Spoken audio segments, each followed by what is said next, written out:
আসসালামু আলাইকুম, কেমন আছেন সবাই? আমি আলহামদুলিল্লাহ। ইতিহাসের অন্যতম সেরা দলটা বাংলাদেশ ক্রিকেট কন্ট্রোল বোর্ড দিল এবং এখানে লিটন এবং সাকিব আল হাসান মুক্ত বাংলাদেশ দল, এর থেকে ভালো দল আর হইতে পারে না। এখন যারা লিটনের ফ্যান আছেন তারা খুবই কষ্ট পাইছেন এবং সাকিব আল হাসানের ফ্যান তারাও কষ্ট পাবেন, কারণ তারা মানে যার যার প্লেয়ার তার তার ইয়ে করে। কিন্তু বাস্তবতা হচ্ছে লিটন আসলে গত একটা দেড়টা বছর কোটার প্লেয়ার হিসেবে খেলছে, ওই কোটাটা উঠে গেছে আর কি। হ্যাঁ, মানে এই কিছুদিন হলে কোটাটা উঠে গেছে, কোটার প্লেয়ার এখন আর চলবে না, কারণ গাজী আশরাফুল ইসলাম লিপু ওই কোটার প্লেয়ারগুলা করবে না, অ্যালাউ করবে না। তো লাস্ট একটা দুটা সিরিজ অ্যালাউ করছে এবং তাকে শেষ চেষ্টা করা হয়েছে টি-20 ইয়েতে, মানে টি-20 দলে হচ্ছে অধিনায়ক করা হয়েছে, যে অধিনায়ক হিসেবে তার ফর্ম ফিরে কিনা, তারপরও চেষ্টাটা বৃথা গেছে। এখন অনেকেই বলছে ভাই লিটন তো সেই লেভেলের অধিনায়ক পালন করছে, তো ওর আর বাদ দেওয়ার দরকার কি ছিল? তাহলে মাশরাফি বিন মুর্তজারে ফিরে নিয়ে আসেন। শুধু অধিনায়ক হিসেবে যদি খেলতে হয় তাহলে মাশরাফি লিটনের থেকে কয়েক শতগুণ ভালো অধিনায়ক, তাকে নিয়ে আসেন।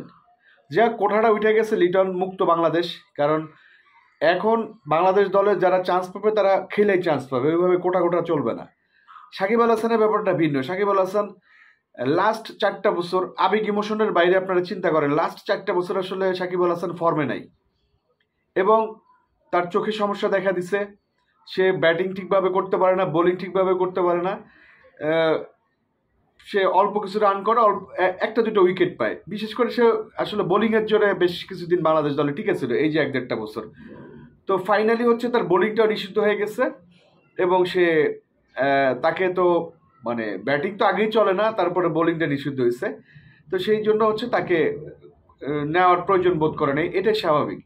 তবে খুব কষ্টের এবং ইন্টারেস্টিং ব্যাপার হলো তামিম ইকবাল বাদ যাওয়াতে সাকিব আল হাসানের একটা অবদান। এটা সাকিব আল হাসানের কে যারা পছন্দ করে তারা জানবে না, কিন্তু তারা অ্যাটলিস্ট এটা দেখছিল যে তামিমকে বাদ দেওয়ার পরে সাকিব আল হাসানের বুনো উল্লাস এবং সেই সাক্ষাৎকার দেখছে। তামিমকে যে বাদ দেওয়া হলো তার আগের ম্যাচটা করছিল মনে হয় 43/47। খুব ইন্টারেস্টিংলি বলি, আজকে যেই চ্যাম্পিয়ন্স ট্রফি খেলতে যাচ্ছে, দীর্ঘদিন পরে একটা ম্যাচ ভালো খেলছিল, যে আফগানিস্তানের বিরুদ্ধে, সম্ভবত আফগানিস্তান শ্রীলঙ্কার বিরুদ্ধে।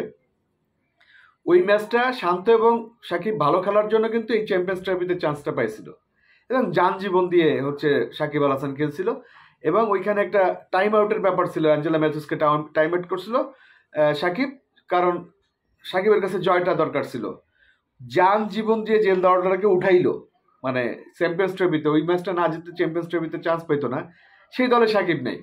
এটা অন কাইন্ড অফ আল্লাহর খেলা বলতে পারেন, কারণ ওই তামিমের কষ্টটা এখানে আসলে হয়ে গেছে। এই জন্য বলি কি ভাই, কাউরে কষ্ট দিবেন না, কাউরে গালি দিবেন না, প্রয়োজনে নিজের ভিতরে হজম করবেন, কিন্তু ওইভাবেই করবেন না। হ্যাঁ, এখানে ওপেনিংয়ে আপনারা, এখানে আমি একটা ইন্টারেস্টিং কথা বলি, অনেক অনেক বোদ্ধা, মানে একটু বালপাকনা টাইপের বোদ্ধা, এরা বলতে চাচ্ছে নতুনদের নতুনদের সুযোগ দিলে এত বড় একটা টুর্নামেন্টে পুরনরা না থাকলে কি হবে, এই সেই, মানে এই সব মানে বালপাকনাদের বলতে চাই যে হচ্ছে, যে সময় মান্না সাহেব ফর্মে, জসিম সাহেব ফর্মে, রুবেল সাহেব ফর্মে, কাঞ্চু সাহেব ফর্মে, সালমান সাহেব পিক সময়, শাকিব খান আমাদের আজকের যে মেগা স্টার, ওনাকে সুযোগ দিচ্ছে না সোহানুর রহমান সোহান সহ অন্যরা। আজকে যদি ওই সময় যদি সাকিব ভাইকে সুযোগ না দেয়, আজকে এই মেগা স্টারের পয়দা হয় হয় না। তো এই জন্য নতুনদের সুযোগ দিতে হবে।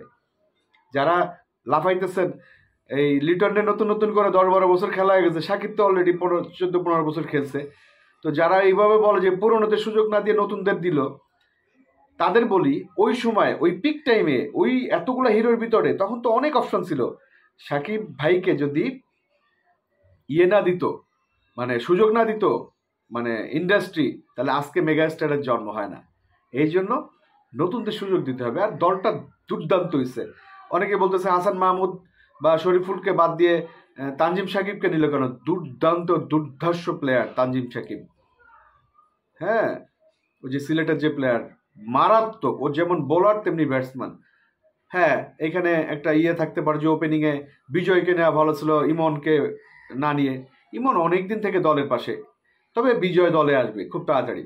এবং এই সফরটা হয়তো মুশফিক এবং মাহমুদুল্লাহ শেষ সফর হতে যাচ্ছে। আস্তে আস্তে পঞ্চপাণ্ডব বিদায় নিচ্ছে। যাই হোক, শুভকামনা, এবং বাংলাদেশ চ্যাম্পিয়ন্স ট্রফিতে ভালো খেলবে। কারণ কি জানেন, এই যে আগের ম্যাচটা, এই যে আগের সিরিজটা ওয়েস্ট ইন্ডিজের বিরুদ্ধে, সাকিব, তামিম, মুশফিক, রিয়াদ, তারপরে হচ্ছে মুশফিক, তারপরে হচ্ছে জয়, তারপরে হচ্ছে শান্ত, কেউ ছিল না, কিন্তু বাংলাদেশ দল ভালো খেলে নাই। সুযোগ দিতে হবে তাদের। অনেক অনেক ভালো দল হয়েছে, মানে বাংলাদেশ দল চ্যাম্পিয়ন্স ট্রফিতে যে দলটা যাচ্ছে, অনেক অনেক শুভকামনা, এবং ইতিহাসের অন্যতম সেরা দল। বিশেষ করে সাকিব এবং লিটন, এই মুক্ত দল হয়েছে, এটার জন্য আমি হ্যাপি। কারণ এই এই দুটা প্লেয়ার তো গত 3-4-5 বছর ঠিকঠাকভাবে খেলে নেই। লিটন তো 20 মাস পর এক ম্যাচ ভালো খেলে, আর সাকিব আল হাসান মূলত বোলিংয়ের জন্য টিকে ছিল, সেই বোলিংটা আপনারা জানেন নিষিদ্ধ।